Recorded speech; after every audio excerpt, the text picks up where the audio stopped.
ជំរាបសួរពុកម៉ែបងប្អូនថ្ងៃនេះចង់និយាយរៀបរាប់អំពីកូនឆ្កែទាំងពីររបស់ខ្ញុំបាទជាផ្សេងដេកនៅក្នុងផ្ទះនេះមាត់ទ្វារនេះនឹងឈ្មោះវារត់ចេញទៅនឹងឈ្មោះវានោះមីសាត់ត្រូវជាមេរបស់នេះអាឈរនេះគេហៅជើហ្នឹងហើយវាចេះបងប្អូនវាតាមខ្ញុំវារាល់ថ្ងៃពួកវាពីរនេះវាស៊ីចំណីបងប្អូនចំណីវាមកបេ100000ជាងហើយផឹកទឹកផឹកអីទៅហើយដល់តែឥឡូវខ្ញុំដាក់នៅក្នុងផ្ទះហ្នឹងហើយស៊ីតែចំណីទេហើយដល់ឥឡូវត្រឡប់យកមកបាន1ខែ2ខែឥឡូវឈ្មោះនេះវាចេះដើរតាមខ្ញុំបងប្អូនខ្ញុំទិញចេញទៅក្រៅទៅវាដើរតាមទៅណាទៅតាមនិយាយរួមតាមរហូតមកមិនថាវាចេះមិនចេះដឹងតែវាតាមវាដើររហូតខ្ញុំមកផ្ទះមកដែរអត់តែមីញីទេមីញីនេះវាអត់តាមវាខ្លាចខ្ញុំបងប្អូនហើយបើនេះវាមិនដល់ផ្ទះវាបន្លែងគ្នាលេងចឹងជួននៅមេវាត្រូវជាមេវាខឹងវាខំអាសិតហ្នឹងត្រូវកូនវាណាឈ្មោះនោះវាទៅបន្លែងមេវាខឹងវាខំវាមិនឲ្យប៉ះពាល់ហើយវាបន្លែងគ្នាខឹងតែយកមកដំបងវាឲ្យមានប៉ះពាល់គ្នាទេមេហ្នឹងឲ្យប៉ះដល់ឥឡូវយើងប៉ះពាល់អាចអាហ្នឹងវាធំកាលមុនយកមកអាយុវាក្មេងអញ្ចឹងហើយដល់ឥឡូវយកមកវាធំអញ្ចឹងវាដេញបន្លែងគ្នាលេងអញ្ចឹង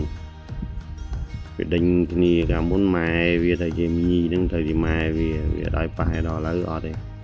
ចាប់ដើមយើងប្រឡែងវានៅមួយគ្នាអញ្ចឹងទៅចេះបន្លែងគ្នាបន្លែងអីគាត់ណាមីញីហ្នឹងវាអត់សូវហ៊ានមួយខ្ញុំវាអត់និយាយរួមឃើញខ្ញុំនៅចិត្តអីវាទៅបើសារឈ្មោះវាចំណិតតែដល់ឥឡូវទម្លាប់តិចបងប្អូនការយកមកវាស៊ីតែចំណី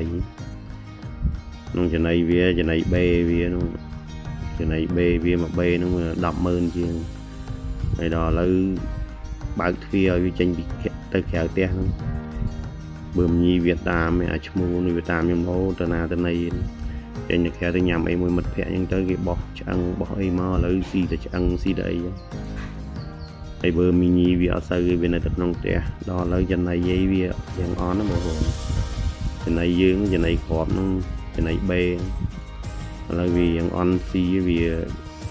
យើងទ្រលាប់ដាក់ឆ្អឹងគេបោះឆ្អឹងបោះឲ្យស៊ីអញ្ចឹងហើយចំណីវាលែងចង់វាបន្ថយកាត់បន្ថយអញ្ចឹងតែបើសិនជាដាក់វានៅក្នុងផ្ទះអញ្ចឹងបងប្អូននៅកន្លែងហ្នឹង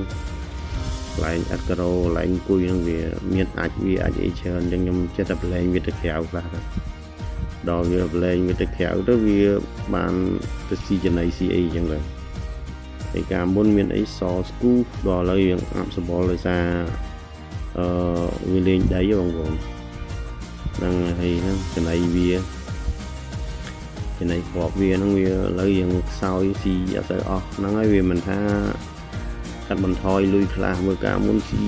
ម្ដងមកបេ2ខែគិតអស់2ខែអស់100000ជាងដល់ឥឡូវអត់ទេវាស៊ីចំណីក្រៅខ្លះហ្នឹងហើយបងប្អូនអរគុណប៉ុណ្ណឹង